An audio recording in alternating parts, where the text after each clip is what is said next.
Ya, yang mendaftar. Ya, bisa ya. Jadi kita bisa lihat Jumarat di sebelah kiri kita, ya. Di sebelah kiri kita ada bangunan 4 lantai itu. Itu yang dinamakan dengan Jumarat atau tempat pelemparan jumroh.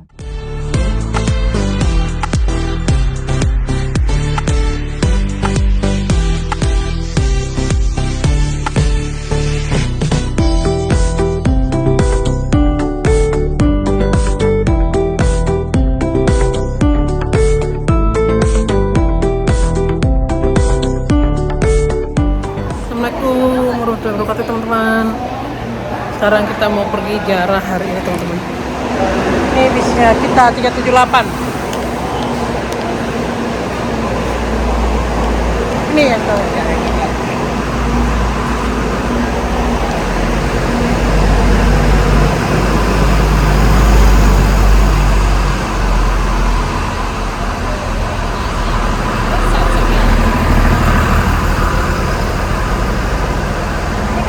Bismillahirrahmanirrahim. Aduh, kotor. Assalamualaikum. Assalamualaikum. Kami nunggu lah di lobi bapak-bapak sini. Baru baca. WA. Baru baca.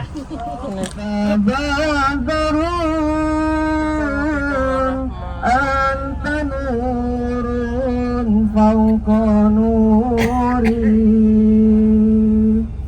anta syamsun, anta badrun,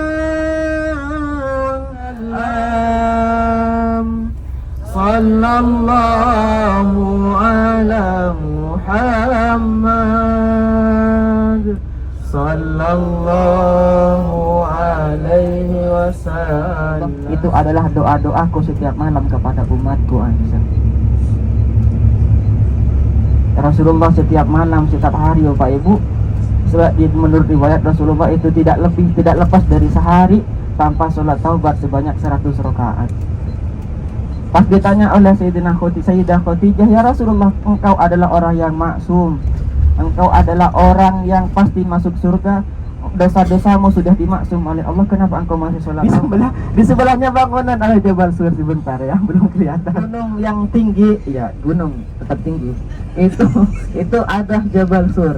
Gunung di mana pernah Rasulullah, makhluk paling mulia. Dulu Rasulullah di sana 3 hari 3 malam. Jadi makannya gimana? Makannya itu diantar oleh putrinya Sayyidina Abu Bakar yang bernama Asma binti Abi Bakar. Jadi Asma itu lagi hamil. Terus kita akan melewati Arafah karena memang Jabal Rahmah dengan Arafah itu sebelahan. Nanti kita sekalian bisa melihat Arafah, sekalian kita akan berhenti di Jabal Rahmah. Dan di sebelah kanan. Jadi katanya Bapak Ibu, bukan Soekarno yang bawa sebenarnya. Dulu ada ini wali kota, entah itu wali kota sebelah mana, haji. Terus melihat di Arafah itu kepanasan jemaah haji, inisiatif ingin mengirim paket pohon yang bisa tahan panas. Jadi kirimnya pohon ini, ketepatan presidennya pada saat itu Soekarno. Dikenalnya masih besar. Presiden ketiga Bu, dulu saya masih besar dulu. Ya, Baharudin Yusuf Habibie, nama saya seperti itu. Ya, karena saya sekarang sudah mengecil, jadi sudah. Bapak Ibu jamaah Duyufullah wa Duyufur Rahman yang sangat saya hormati, Bapak Ibu, Arafah itu merupakan padang tempat luas yang dimana nanti jamaah haji tanggal 9 Dzulhijjah, dimana dulu Sayyidina Nabi Adam bertemu kembali setelah dipisahkan beberapa ratus tahun dengan ibunda Hawa. Ya, Siti Hawa. Itu kan nenek moyang kita. Jadi kalau ditanya kamu keturunan mana? Keturunan Nabi Adam. Keturunan Nabi ya. Nabi Adam itu asalnya dari mana?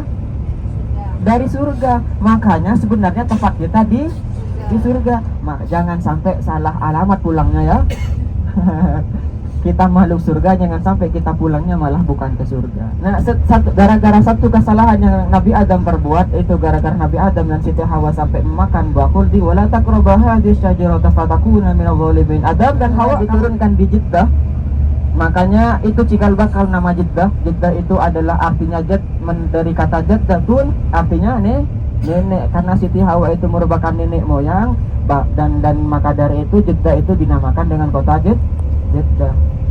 Nah, setelah berapa ratus anfusana wa illam taghfir lana wa tarhamna lanakunanna minal khasirin, setelah itu baru kita berdoa.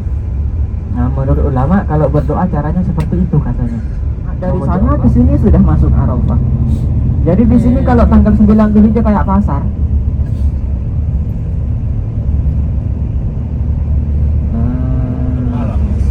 Nama?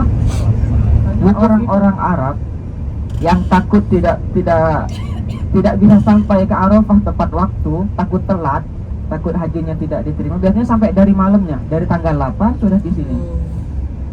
Soalnya kalau sudah musim haji, bulan haji, jalanan tidak sepi kayak gini, macet, masya Allah.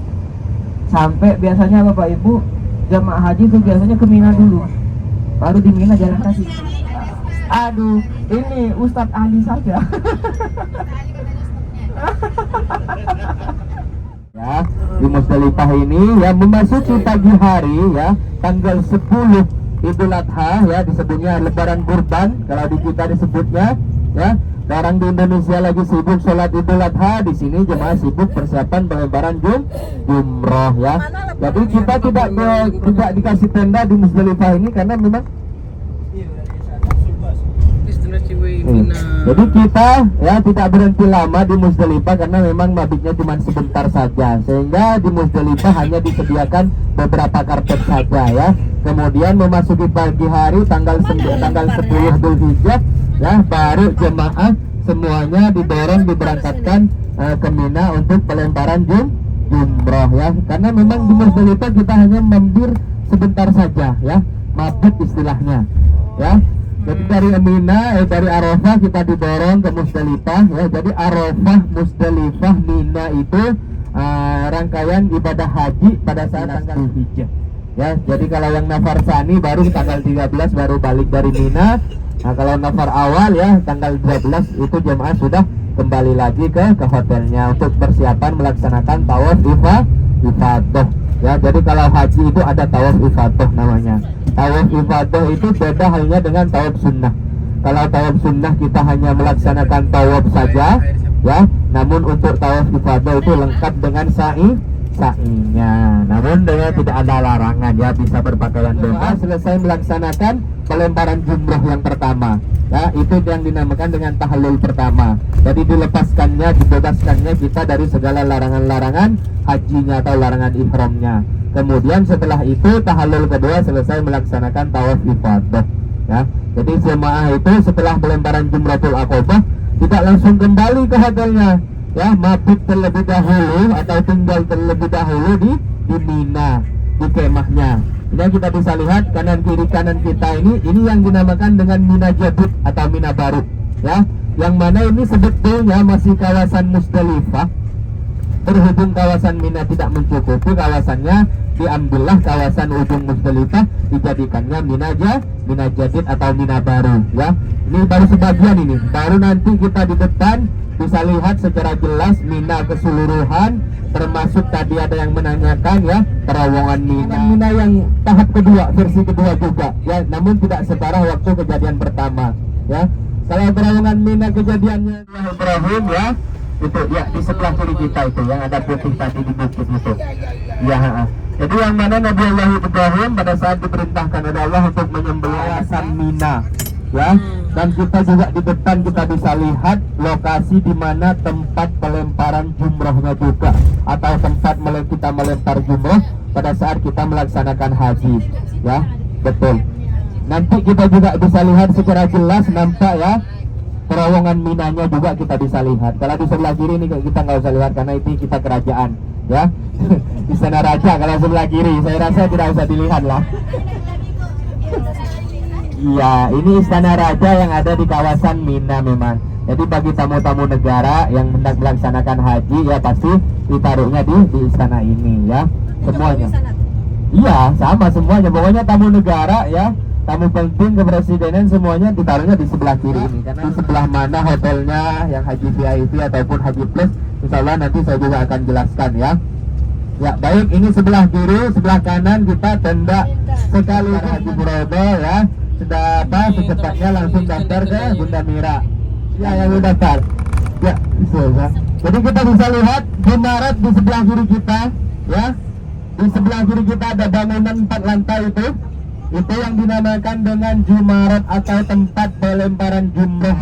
Itu masih satu, ya. Jadi bukan 2 terowongan. Jadi pada saat kejadian Mina itu terowongan tersebut masih satu, yang mana dibagi 2 untuk jalur masuk dan keluarnya. Sehingga pada saat kejadian tersebut ya, pemerintah Arab Saudi membangun satu terowongan lagi yang mana sudah dibedakan atau dipisah antara jalur masuk maupun keluarnya. Jadi terowongan jemaah haji Indonesia khususnya Asia itu memang melewati terowongan tersebut kemahnya. Di belakang ini kemah bagi haji reguler.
Dia itu memang akses jalur ke tempat pelemparan.